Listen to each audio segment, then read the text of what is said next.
আজ তো ঈদ। আমার সেমাই কোথায়?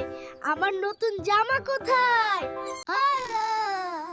আরে শান্ত হও ফারহান, ঈদের আনন্দ তো কেবল শুরু।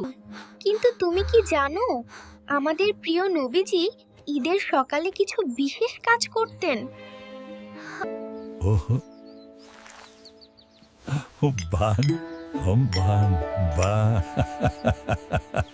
মাশাআল্লাহ, আমার বীর পুরুষকে তো খুব সুন্দর লাগছে। ফারহান, তুমি কি ঈদের গোসল করে সুগন্ধি মেখেছো? একটু দাঁড়াও দাদু ভাই, ঈদের নামাজে যাওয়ার আগে মিষ্টি কিছু খাওয়া সুন্নত, বিশেষ করে বেজোড় সংখ্যক খেজুর। বেজোর মানে একটা, তিনটা বা পাঁচটা? আল্লাহু আকবার। আল্লাহু আকবার, আল্লাহু আকবার। বাবা, আমরা কি এই পথ দিয়েই ফিরবো? কি হয়েছে বাবা, আমাকে বলো। বাবা, আমার বন্ধু ছোট আসেনি। ওর বোধহয় নতুন জামা নেই, তাই ও লজ্জা পাচ্ছে। ঈদ মোবারক।